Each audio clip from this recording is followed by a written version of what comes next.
بسم اللہ الرحمن الرحیم۔ قال ویشترط فی الدلالۃ، متن کا حاصل یہ ہے کہ دلالت التزامی میں لزوم ذہنی شرط ہے، لزوم خارجی شرط نہیں ہے۔ لزوم ذہنی کا مطلب ہے کہ امر خارج اس طور پر ہو کہ موضوع لہو کا ذہن میں تصور ہو تو اس امر خارج کا بھی ذہن میں تصور ہو جائے،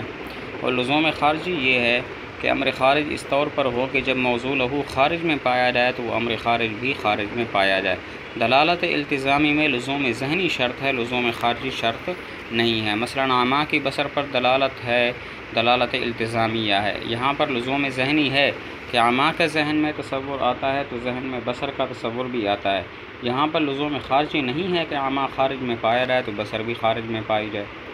متن کا حاصل یہ ہے کہ دلالت التزامی میں لزوم ذہنی شرط ہے، لزوم خارجی شرط نہیں ہے۔ لزوم ذہنی کا مطلب ہے کہ امر خارج اس طور پر ہو کہ جب موضوع لہو ذہن میں پایا جائے تو امر خارج بھی ذہن میں پایا جائے، اور لزوم خارجی یہ ہے کہ جب امر خارج اس طور پر ہو کہ جب موضوع لہو خارج میں پایا جائے تو امر خارج بھی خارج میں پایا جائے۔ دلالت التزامی میں لزوم ذہنی شرط ہے، لزوم خارجی شرط نہیں ہے۔ مثلا عامہ کی بصر پر دلالت التزامی ہے، یہاں لزوم ذہنی ہے کہ عامہ جب ذہن میں پایا جائے تو بصر بھی ذہن میں پایا جاتا ہے۔ لزوم خارجی نہیں ہے کہ کیونکہ عامہ جب خارج میں پایا جائے تو اس کا مطلب یہ نہیں کہ بصر بھی خارج میں پایا جائے گا۔ ترجمہ قال، مصنف نے کہا ویشترط، اور مشروط ہے دلالت التزامیہ میں خارج کا ایسی حالت پر ہونا کہ لازم ہو ذہن میں مسمى کے تصور سے اس کا تصور، ورنہ البتہ ممتنع ہوگا اس کا سمجھنا لفظ سے، اور شرط نہیں ہے اس میں اس کا ایسی حالت پر ہونا کہ لازم ہو مسمى کے پائے جانے سے خارج میں اس کا پایا جانا خارج میں، جیسا کہ لفظ عامہ کی بصر پر دلالت بمع ان دونوں کے درمیان ملازمہ کے نہ ہونے کے خارج میں۔ اقول، متن کی وضاحت کرتے ہیں کہ دلالت التزامیہ کا مطلب ہے لفظ خارج معنی موضوع لہو پر دلالت کرے، اور یہ بات ظاہر ہے کہ لفظ ہر امر خارج پر دلالت نہیں کرتا، لہذا دلالت التزامی کے لیے ایک شرط کا ہونا ضروری ہے، اور وہ شرط ہے لزوم ذہنی، وہ شرط لزوم ذہنی ہے، کیونکہ اگر یہ شرط نہ پائی جائے، لزوم ذہنی نہ پایا جائے تو پھر لفظ سے امر خارج کو سمجھنا ناممکن ہوگا، لفظ اس امر خارج پر دلالت نہیں کرے گا۔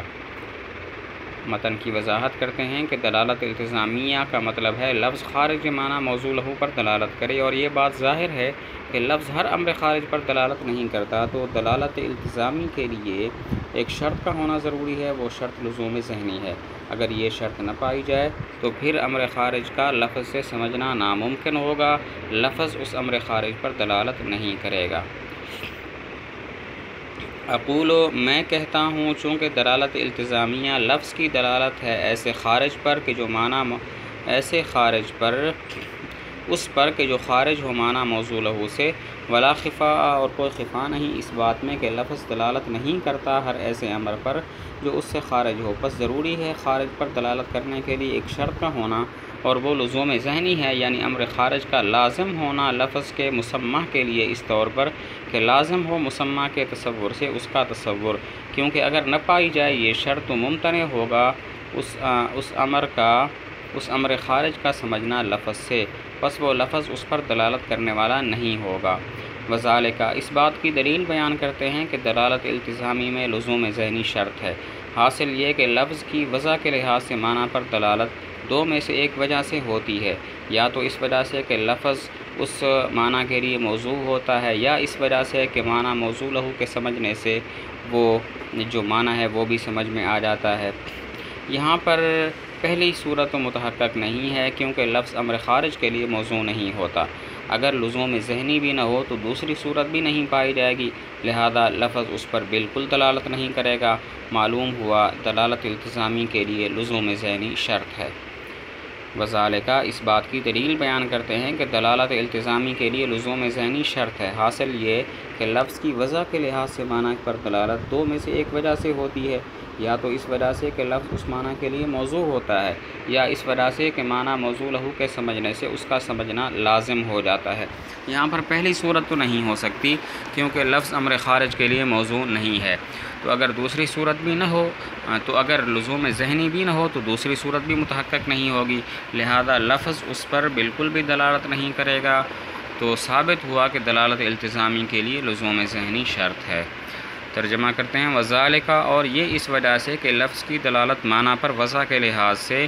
دو میں سے ایک امر کی وجہ سے ہوتی ہے، یا اس وجہ سے کہ وہ موضوع ہوتا ہے اس کے مقابلہ میں، اور یا اس وجہ سے کہ لازم ہوتا ہے معنی موضوع لہو کو سمجھنے سے اس کا سمجھنا، اور لفظ نہیں موضوع ہوتا امر خارج کے لیے۔ بس اگر وہ اس طور پر نہ ہو کہ لازم ہو مسمى کے تصور سے اس کا تصور، تو امر ثانی بھی ثابت نہیں ہوگا، پس لفظ نہیں ہوگا اس پر دلالت کرنے والا۔ ولا یشترط، متن کی دوسری بات کی وضاحت کرتے ہیں، دلالت التزامی میں لزوم خارجی شرط نہیں ہے،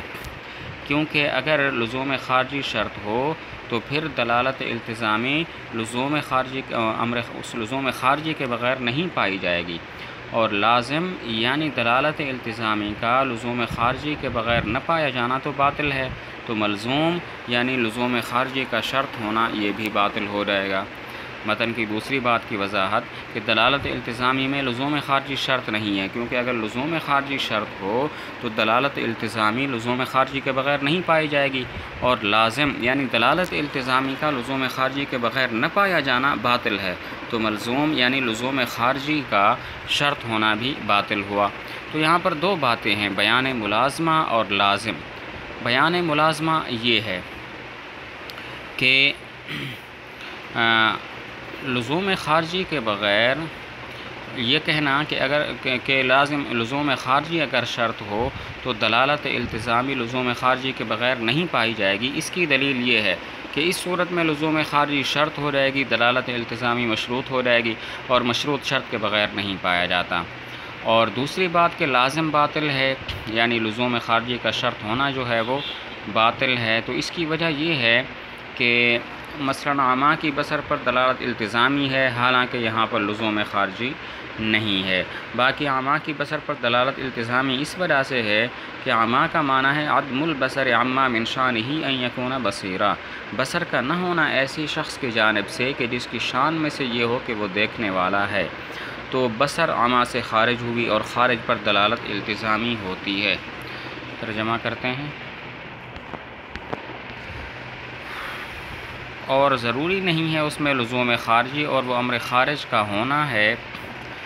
اس طور پر کہ لازم ہو خارج میں مسمى کے پائے جانے سے اس کا پایا جانا خارج میں، جس طرح کہ لزوم ذہنی اور وہ امر خارجی کا اس طور پر ہونا ہے کہ لازم ہو مسمى کے ذہن میں پائے جانے سے اس کا ذہن میں پایا جانا شرط، اس لیے کہ اگر لزوم خارجی شرط ہو تو نہیں ثابت ہوگی دلالت التزامی اس کے بغیر، اور لازم باطل ہے تو ملزوم بھی اس جیسا ہوگا۔ بہرحال ملازمہ پس بوجہ ہے شرط کے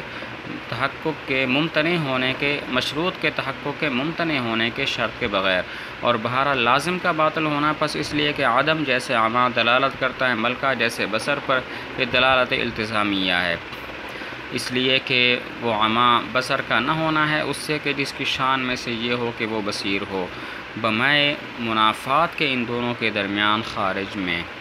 فإن قلتا، ایک سوال نقل کر کے جواب دیتے ہیں۔ سوال یہ ہے کہ ہم تسلیم نہیں کرتے عامہ کی بصر پر دلالت التزامی ہے بلکہ دلالت تضمنی ہے، کیونکہ عامہ کا معنی ہے عدم البصر الی آخرہ، تو بصر عامہ کے مفہوم کا جز ہے، اور جز پر دلالت التزامی نہیں ہوتی بلکہ تضمن ہوتی ہے۔ سوال یہ ہے ہم تسلیم نہیں کرتے عامہ کی بصر پر دلالت التزامی ہے بلکہ تضمن ہے، اس لیے کہ عامہ کا معنی ہے عدم البصر الی آخرہ، تو بصر جو ہے وہ عامہ کے مفہوم کا جز ہوا، اور جز پر دلالت تضمن ہوتی ہے، التزام نہیں ہوتی۔ جواب دیا، یہ اعتراض تب ہو جب کہ عامہ کا معنی العدم والبصر ہو، حالانکہ عامہ کا معنی عدم البصر ہے، تو عدم البصر کی طرف مضاف ہے اور البصر مضاف الیہ ہے، اور مضاف الیہ خارج ہوتا ہے، اور خارج پر دلالت تضمن نہیں ہوتی بلکہ التزام ہوتی ہے۔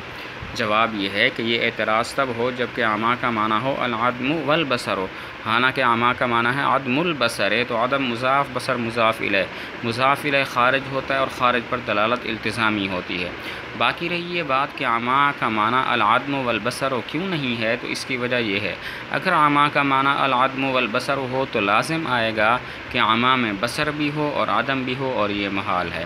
فإن قلتا، ترجمہ کرتے ہیں، پس اگر تو کہے کہ بصر جز ہے عامہ کے مفہوم کا، پس نہیں ہوگی اس کی اس پر دلالت التزام کے ساتھ بلکہ تضمن کے ساتھ ہے، تو ہم کہیں گے عامہ عدم البصر ہے نہ کہ عدم اور بصر، اور عدم جو مضاف ہے بصر کی طرف